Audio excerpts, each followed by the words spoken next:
So over the past few months, a lot of you have been asking me where I'm from, and based on my accent, I think it's quite obvious. But where I live is a little bit harder to guess. So today I've decided to do my first vlog here in my hometown of Prague and show you around. This is somewhere tourists almost never go, and I think they should. In fact, it's only about 10 minutes away from my house. It's called Strosmayerovo Náměstí, where you have this beautiful church and also this interesting square. Lots of trams, lots of pubs, lots of shops. This here is the bridge that goes from Holešovice to Karlín. You used to have to go all the way around into the center to cross the river, but now we have this footbridge, which is perfect. As you can see, Prague now is designed perfectly for pedestrians, not just for people traveling around in cars. This building here is called the Powder Tower. It used to be the main entrance for people to go into Prague, and there would have been a wall all the way around. Here you can see, I think it is one of the major theatres of the city. And over here, you can see the Czech National Bank in what I would consider to be like a fascist governmental style. Just a shame that they've got a lamp post in front of the sign, so you can't really see it very well. Explain why this building is so interesting here. Tell me. Why should I film this?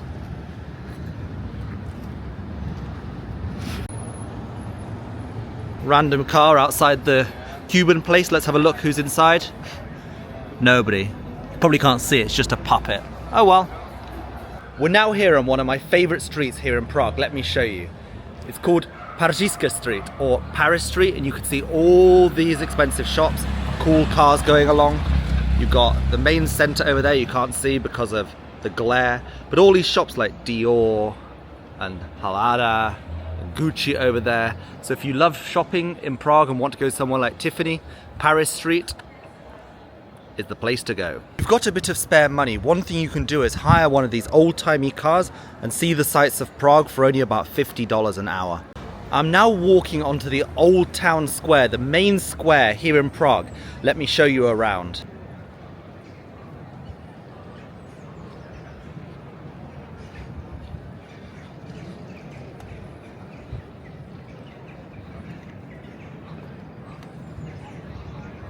Everyone I meet says they love this building because it reminds them of the Disneyland castle. What do you think? You probably can't see because of the sun, but there is a crowd of thousands of people here. There might even be like 10,000 people stood watching the clock in Prague. Take a look.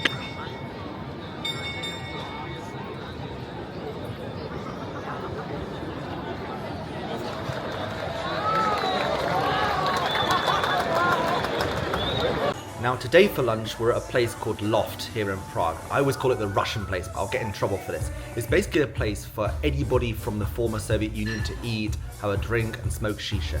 Let me show you around.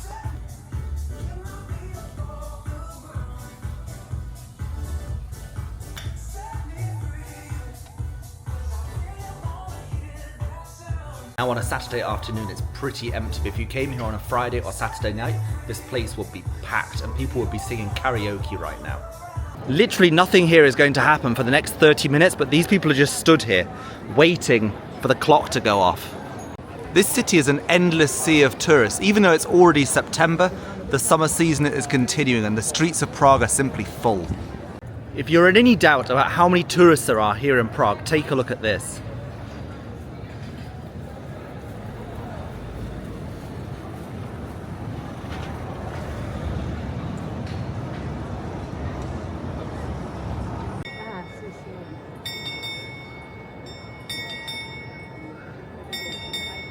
You can see the famous building behind me. A shame about the crane. Do you have anything interesting to say about Prague? No.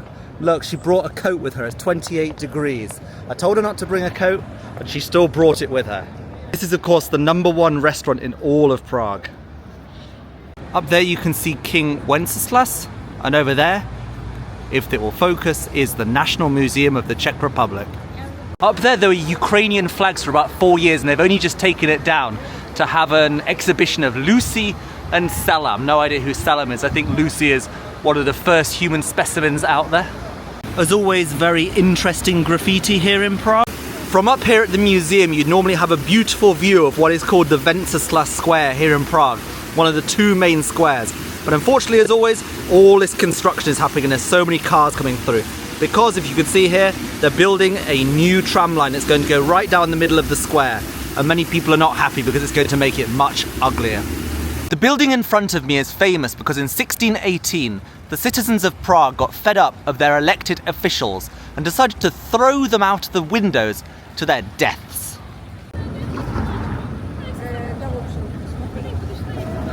I don't know if you can see up here, but there's a needle thing going back and forth. This is called the metronome, but I just call it the Stalin because in the past, in the 1950s, there used to be a huge statue of Joseph Stalin up there.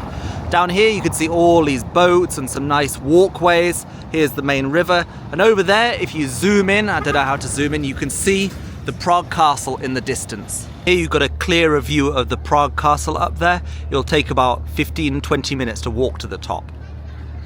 Right, I've just walked up the hill. I'm exhausted and sweaty, so you better appreciate this. I've come all this way just to show you this. Take a look. You won't see anything like this anywhere outside of Europe. As we walk up to the castle, I have something to show you. These guys are impressive. They stand here for hours every day on guard at the castle.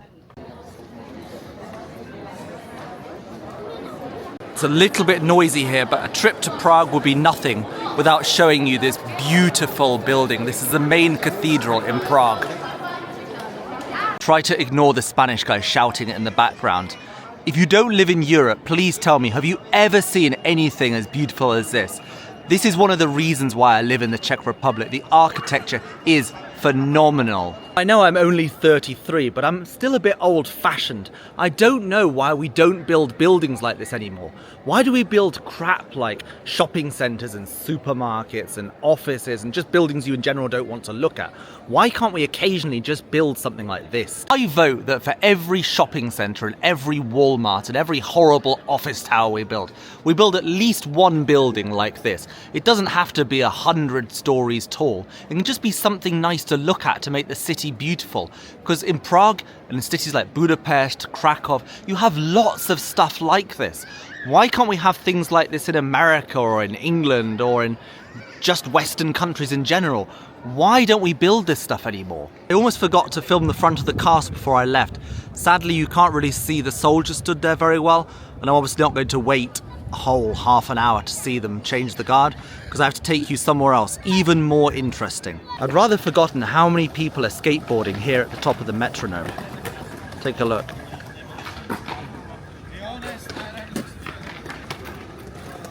This is the metronome. It's the thing I pointed out earlier, like a stick that goes from left to right. And it's also the point where Joseph Stalin used to be. There used to be big fires here on the left and on the right, like eternal flames, and a huge statue of Stalin here facing over Prague, but of course it was destroyed in the 1950s. Very often tourists don't know about this place, but if you just walk a few meters up the hill, you can arrive at Letna Park and you have a perfect view over the city of Prague. Look at this. Если ты не хочешь говорить на английском, скажи что-то на русском. Или на украинском, неважно. Ну что ж, пока Питер там работает в своем телефоне, я украла камеру и хочу вам сказать буквально несколько вещей о том, почему реально я считаю лично важно изучать языки. Да потому что у вас открывается очень много крутых возможностей. Вы можете знакомиться с разными интересными людьми, с девушками, что очень важно, потому что, знаете, ключик к сердцу девушки, если вы будете знать ее язык, говорить или хотя бы уже начнете его учить, вам, правда, будет легче заводить новые знакомства и построить отношения. Также вы сможете свободно, красиво, непринужденно проживать свои дни, делая то, что вам нравится. У вас будет выбор, вы не будете привязаны к этому месту жительства и будете проживать вот такую насыщенную жизнь, которой сегодня жили мы с вами в этом влоге. Поэтому слушайте Питера, учите языки, будьте хорошими. И будет вам счастье.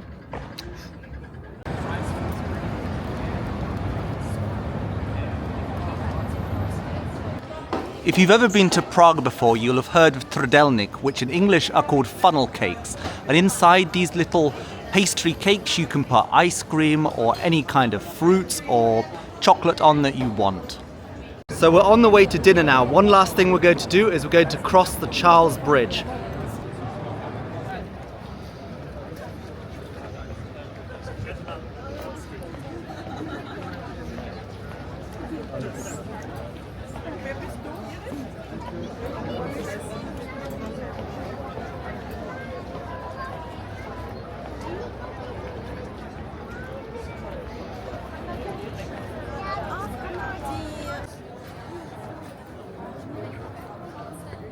One thing I really like about Prague is how it looks like an old medieval city. Unlike most of the places in Germany which were destroyed in the war, Prague has remained mostly the same as it was hundreds of years ago. This is what Prague is all about. On the right hand side you can buy your classic little local cake, and on the left hand side you can buy drugs. Amazing.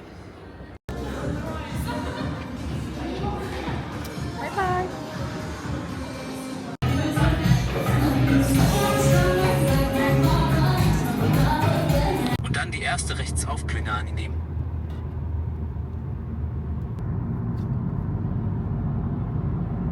Do Świdnicy już w poprzednim wejściu też mówiłem, że w Jeleniej Górze to praktycznie same podjazdy, cały czas muszę robić przewyższenia, jeśli chcę pojeździć na rowerze, a tutaj widzę, że piękne trasy, podjazdy też są, oczywiście jak najbardziej, natomiast piękne asfalty do jeżdżenia po płaskim.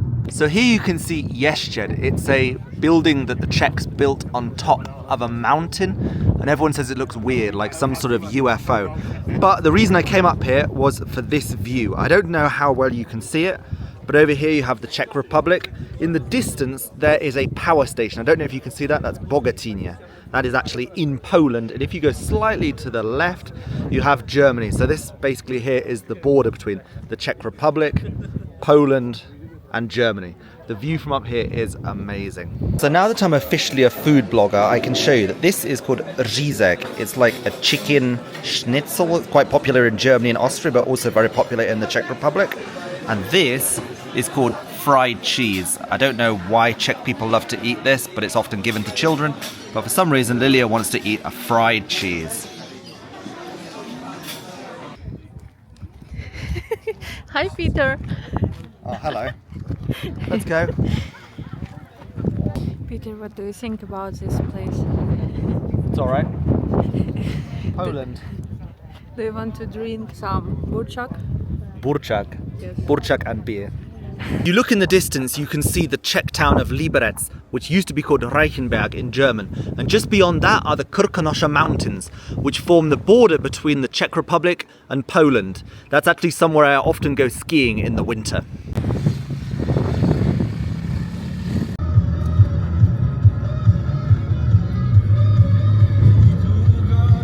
Den Kreisverkehr an der ersten Ausfahrt verlassen.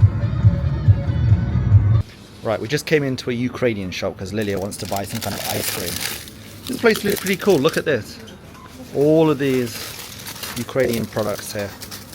Ukrainian flag, Ukrainian food. Петро, як тобі українське морозиво? Дуже цікаве, можу пробувати зараз. Чому ні? Але що це? О, добре, розумію. Пробую зараз. Нормально. Поїдемо. Ідемо.